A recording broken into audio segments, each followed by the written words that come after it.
प्रत्याशी उतारे सब थोड़ा बहुत बॉलीवुड इंडस्ट्री से ताल्लुक रख रहे हैं। उनका तो वो ही अलग है जी। ना। अरुण गोविल को तो राम की छवि में रखते हैं, उन्हें तो भगवान मान के पूजा जाता है, तो उनकी सीट पर ध्यान देना तो बिल्कुल बनता है। तो इस बार तो और ज्यादा अंशिता काटी की टक्कर हो रही है ना लोगों में, क्योंकि हाँ हम मेरठ में हैं और लीजिए ये बोलने की जरूरत मुझे लग रहा था ये होगा, क्योंकि हाँ बिल्कुल भगवान राम की कृपा हो गई क्या? ये मुझे लग रहा है। हाँ ये तो पीछे चल रहे थे शुरुआत में, जब रुझान आए जी। थे तो पीछे चल रहे थे और माना जा रहा था कि अरुण गोविल कमाल नहीं दिखा पाए, जी। लेकिन यहाँ पर तो अब जैसे जैसे समय बढ़ रहा है उस हिसाब से स्थिति बिल्कुल बदलती जा रही। 32,000 का जो है अंतर है और ये अच्छा खासा अंतर है। यहाँ पर समाजवादी पार्टी की सुनीता वर्मा पीछे चल रही है, उसके बाद बहुजन समाज तो पार्टी बहुत ही पीछे है।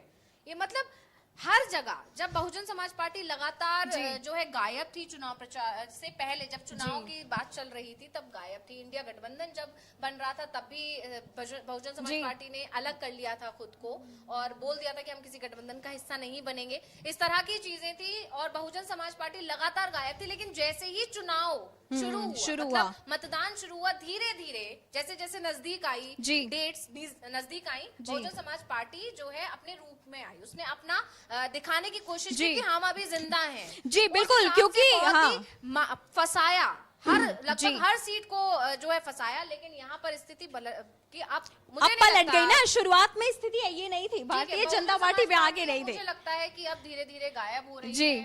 ठीक है, और उनके भतीजे को भी दिया गया। बहुजन समाज पार्टी तो आपको भी यहाँ दिख रही ना, मुझे तो वो शुरू में भी नहीं दिखी गई हुई थी वो। हाँ देख तो ले जरा, मेन उस पर जाते हैं यार, कहाँ है बहुजन समाज पार्टी? बहुजन समाज पार्टी का आंकड़ा तो मुझे यहाँ पे भी इतना ज्यादा नहीं दिख रहा। हाँ इस लिस्ट में कहाँ है, आप दिखाओ मुझे कहाँ है बहुजन समाज पार्टी। यहाँ पे सिर्फ ऊपर जो है कांटे की टक्कर इस समय तो कांग्रेस और बीजेपी में ही चल रही है। आपको वही बहुजन समाज पार्टी एक में बहुजन समाज पार्टी दिखा आपको बस खाली।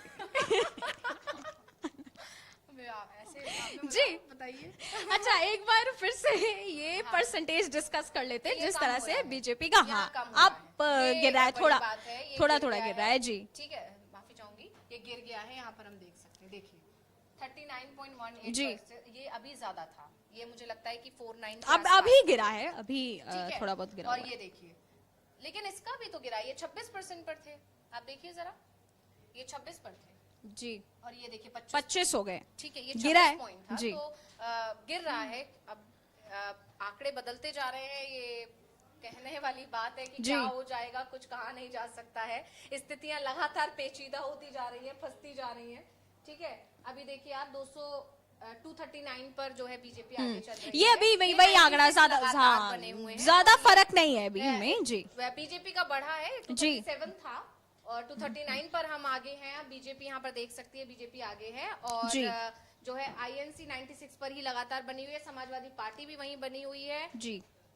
तृणमूल की जो है 28 हो गई, तृणमूल जो 28 हो गया। तृणमूल का कम हो गया जी अब यहाँ पे। ठीक है, डीएमके भी अच्छा कर रही है, 21 सीटें पर अभी लीडिंग चल रहा है उसका। और इसके अलावा बाकी तो पार्टियां वही 4, 5, 6 इस तरह से। आप बहुजन समाज पार्टी का ही बात कर रही थी ना। बहुजन समाज पार्टी आप देख लो फिर यहाँ पे मुझे तो कहीं दिखाई नहीं दे रही है।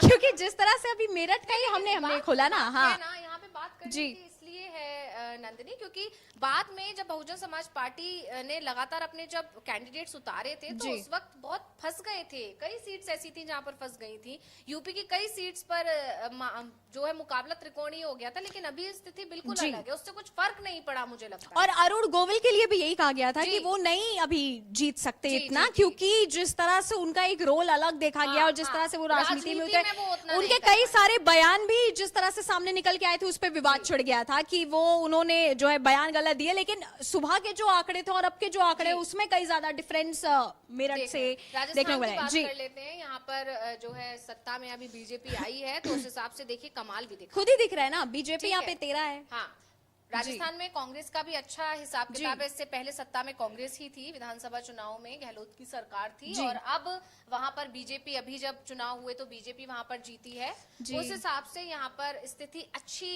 दिख रही है। देख लेते हैं जरा भारतीय जनता पार्टी जिन सीट्स पर लीडिंग में है वहां पर क्या अंतर चल रहा है। नहीं, कुछ खास अंतर नहीं है अभी। ठीक है, ये एक सीट मुझे दिख रही है जो 13,000 पर है। ये बदल सकते हैं ओम अभी, बिरला। थोड़ा सा अभी वक्त है, अभी ओम बिरला वाली बदल हो सीट, सकता है जी। का 13,000 ये बड़ी बात है। जी ठीक है, ओम बिरला का इतना बहुत कम मार्जिन है, हो सकता है ये पलट जाए। जी। हालांकि मतलब 13,000 मैं नहीं मानती कि कोई बहुत बड़ा मार्जिन है, ये पलट भी सकता है। तो ओम बिरला की सीट पर ही यहाँ पर थोड़ी स्थिति फंसी हुई नजर आ रही है।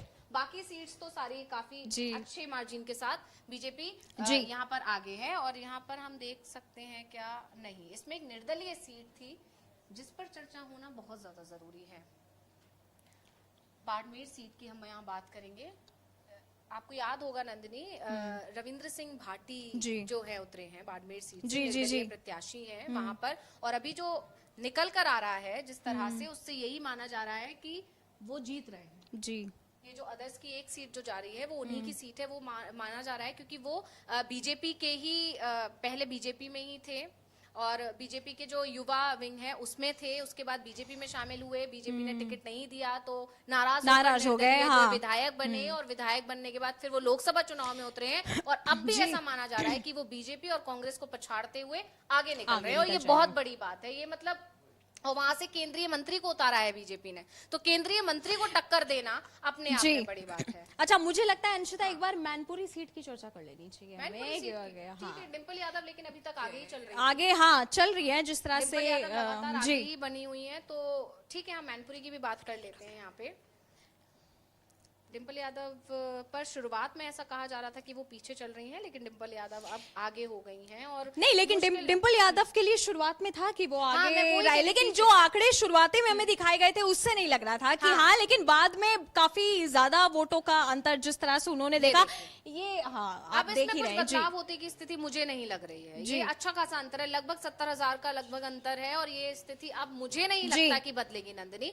तो डिंपल यादव का मान सकते हैं कि कहीं ना कहीं जीतने की दबदबा हो गया, हो रही है, हाँ, हो रहा है यहाँ पे डिंपल यादव ने। क्योंकि मैं आपको यहाँ एक बात और कहना चाहूंगी, जब मैनपुरी पे मुलायम सिंह यादव की डेथ के बाद जब चुनाव हुआ, उपचुनाव हुआ, उस वक्त डिंपल यादव जीती थी। तो उस वक्त ये मान लिया गया था कि इमोशनल वो सिंपैथी वोट इनको मिल गया है।